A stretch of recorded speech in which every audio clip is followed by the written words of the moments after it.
Grabe mga ka-dreamers, may parang bukol nga pala si mama sa lalamunan kaya naman ipina-check up namin noong nakalipas na linggo. At based nga sa findings mga ka-dreamers, yun palang kay mama na yun ay goiter. Binigyan nga kami ni doc ng referral para si mama ay magpa-laboratory at magpa-ultrasound. Kailangan kasi mga ka-dreamers ipa-ultrasound ng kay mamang leeg para malaman kung ano nga ba ang laki noong kay mamang bukol. Bali, ang video nga pala na ito mga ka-dreamers ay kuha noong Martes. Iyon kasi yung next schedule namin kay doc para nga suriin yung result ng kay mamang ultrasound. Pero dahil strictly prohibited nga ang pag-video sa loob, kaya naman ikukwento ko na lamang sa inyo ang pangyayari. As of now nga si mama ay mayroong 3 bukol sa leeg. At kung aking matatandaan nga mga ka-dreamers ay matagal na nga yung sinasabi ni mama, bata pa Subalit dahil nga sa kakapusan ay hindi na pagpukusan. Kaya naman ngayon na ako'y may kakayahan na nga kumita ng pera at kaya kong suportahan si mama ay ipa-check up namin. Bali, yung 3 bukol nga pala sa leeg ni mama ay iba't iba ang laki. Yung nasa kanan na 2 ay nasa 1.1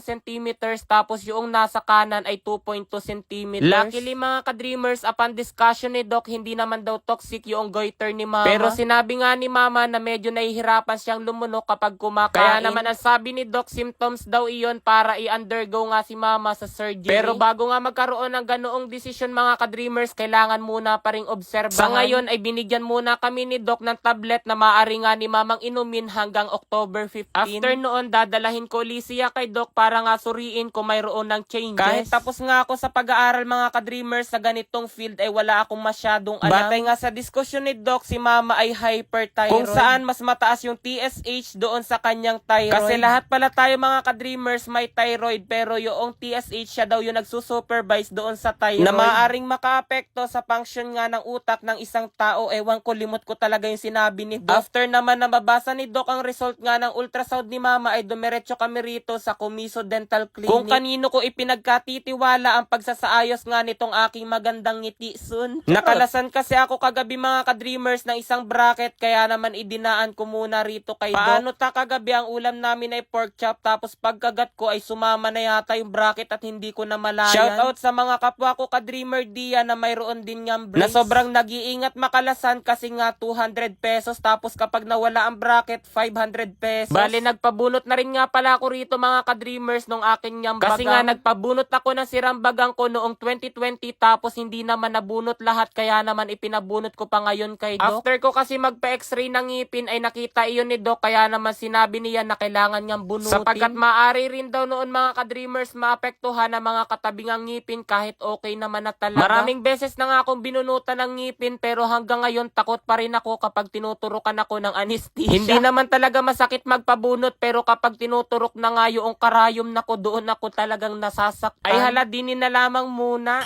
Wow! 26,000! 9,000!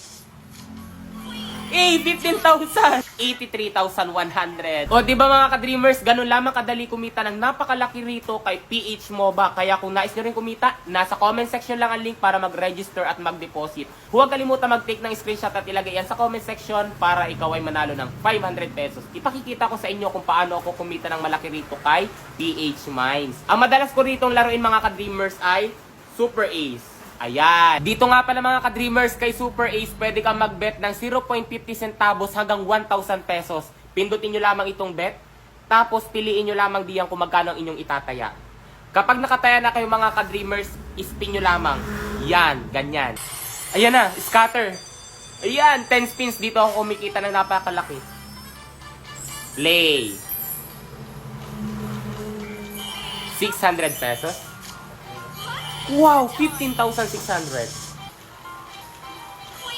6,000. 3,600.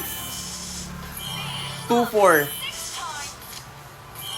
Wow, 26,000. 9,000.